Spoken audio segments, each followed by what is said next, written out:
Bon, à toi, Paola. Donc après une zone un peu en déprise il y a 30 ans, maintenant Milan, une grosse ville, métropole.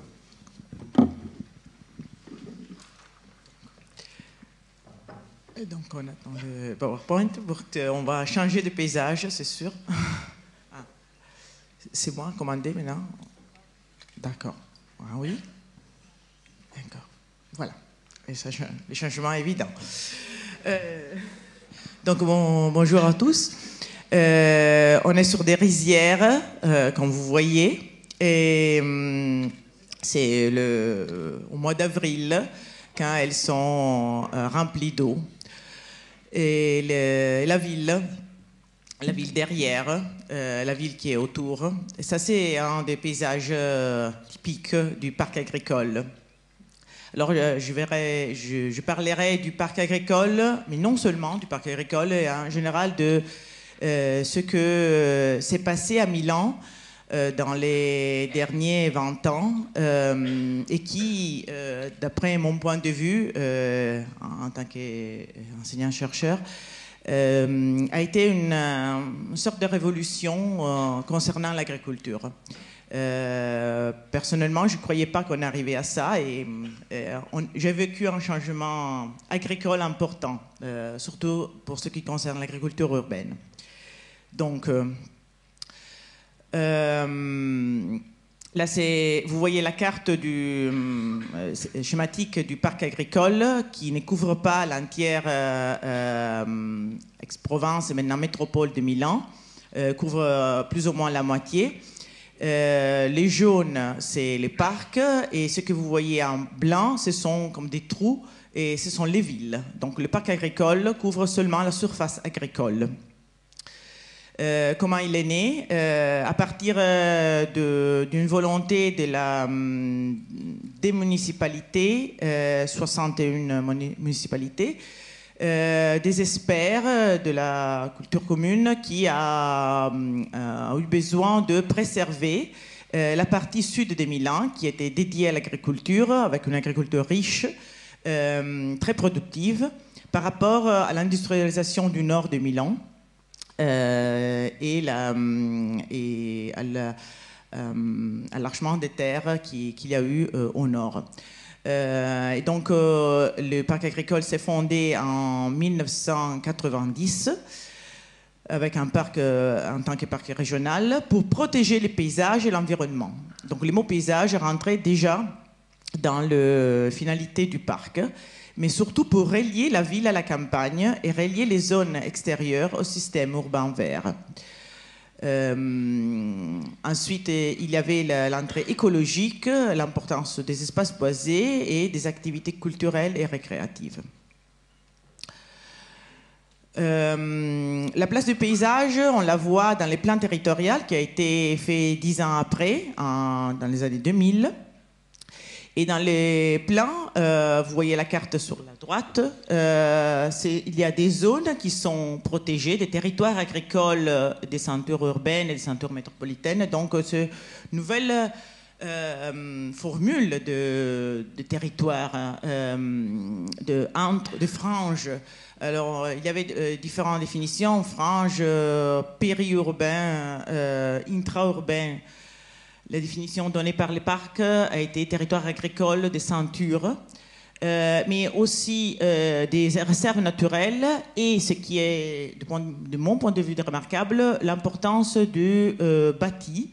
On a des grandes fermes, comme vous voyez sur la gauche, des grandes fermes à base céréalière et zootechnique. Ce sont des fermes de 10, parfois 15 bâtiments. Qui étaient autonomes des vrais villages. Et donc, il y avait 3 formes dans les parcs de protection du bâti, de valeurs remarquables, jusqu'aux petits, aux ensembles d'une valeur paysagère, jusqu'au petit patrimoine matériel. Mais aussi, le parc s'est engagé à protéger des paysages et des techniques agricoles. Comme vous voyez en bas, c'est une prairie verte qu'on appelle marchita, une prairie qui est recouverte d'eau même l'hiver. C'est un système du Moyen-Âge qui est arrivé jusqu'à maintenant, mais qui a connu, comme la plupart des paysages traditionnels, une défaite à partir de la mécanisation, du changement de l'alimentation des bovins et de la perte des techniques de la part des agriculteurs à la fin des années 70. Elle a connu une décroissance et donc le parc s'est engagé à préserver les champs et les techniques, les agriculteurs qui étaient encore capables de garantir cette technique. Qui fait partie du patrimoine. Je vous ai parlé de l'évolution. Une évolution à 3 niveaux concernant le regard de la ville, de la métropole vers l'agriculture.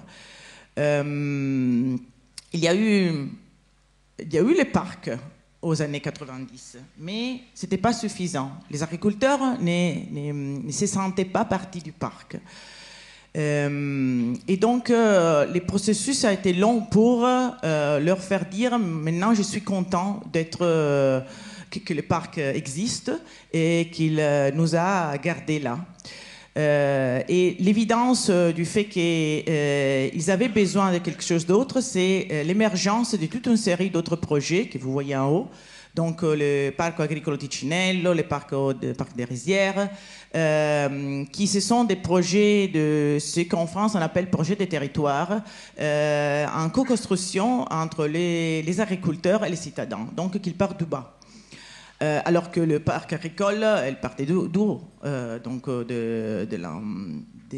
partir des élus et des experts. Donc ces deux exigences se sont rencontrées à un certain moment et à partir des années 2010, aussi la formation des districts agricoles soutenus par la région mais qui sont des associations de sociétés des agriculteurs ont vraiment dynamisé l'agriculture et ont fait que les agriculteurs ont commencé à s'occuper du paysage et dans leurs plans, dans les plans des districts, à parler du paysage parmi les 10 actions qu'ils voulaient amener.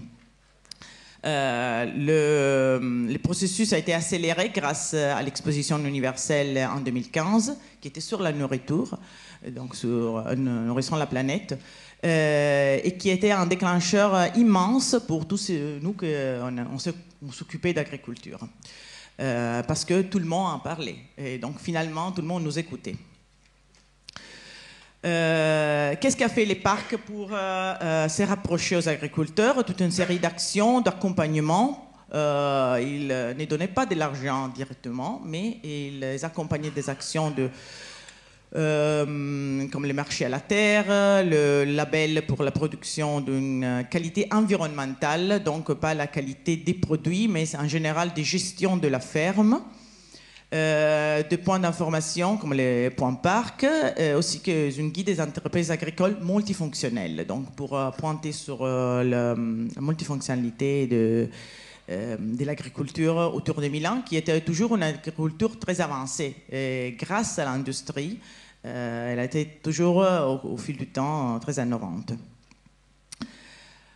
Parmi les projets réalisés par les territoires, voilà, les parcs de Ticinello, le parc des Rizières, donc avec la collaboration entre citadins et les agriculteurs,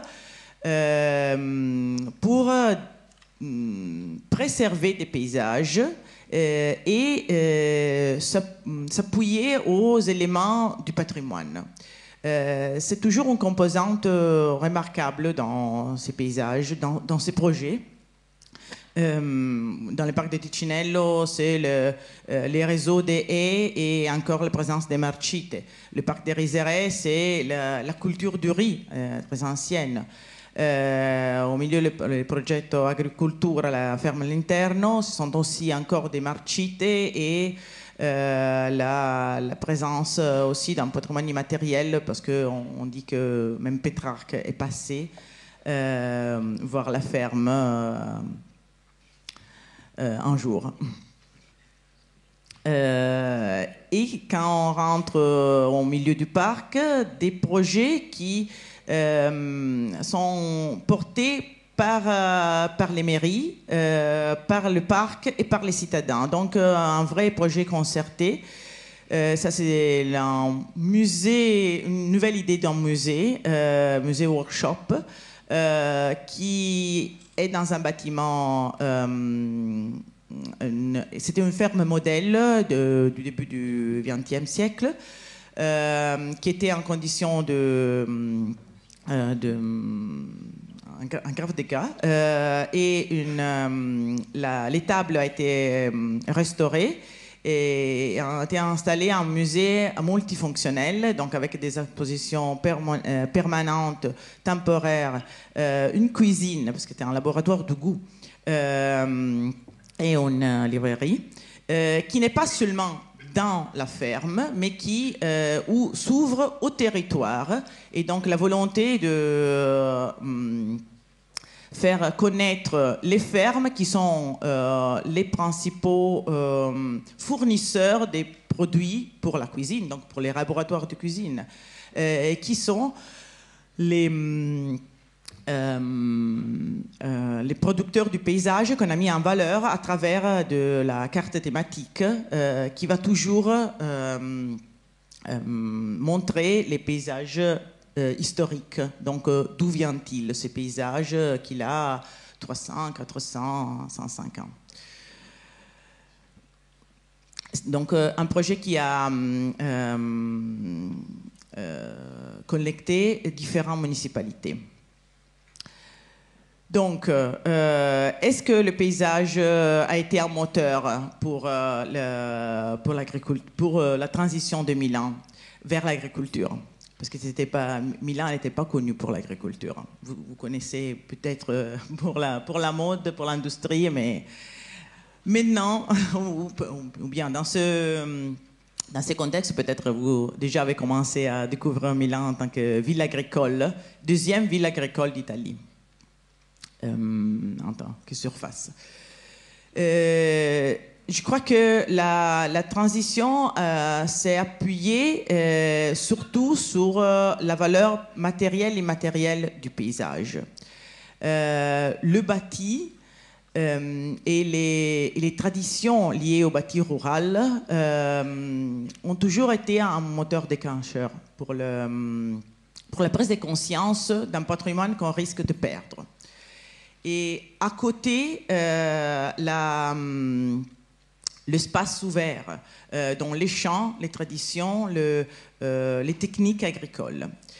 À côté de ça, donc je ne parle pas que du moteur culturel, il y a l'importance dédiée à la biodiversité, à une agriculture de proximité, à la participation citadine. Donc aussi, l'entrée environnementale a été importante. Mais on n'a pas terminé. Maintenant, l'agriculture urbaine est plus reconnue, soit autour de la ville, donc je parle de l'extension du parc agricole, soit dans la ville par la municipalité de Milan qui est aussi propriété foncière. Elle est propriétaire de 61 fermes dans la ville. Et donc qui devait être en première... qui devait être premièrement engagé dans cette sauvegarde, mais qui ne l'a pas fait pendant longtemps. On n'a pas terminé. Je crois que le défi, c'est maintenant du changement, de trouver des forces pour que ces traditions et cette agriculture peuvent être un appui pour le changement climatique et surtout pour la dépollution des eaux. Aussi, le système de marchite ou de ces techniques anciennes peuvent être un appui pour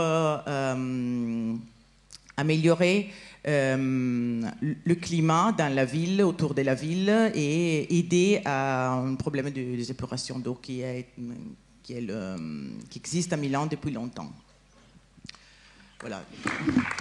Merci beaucoup.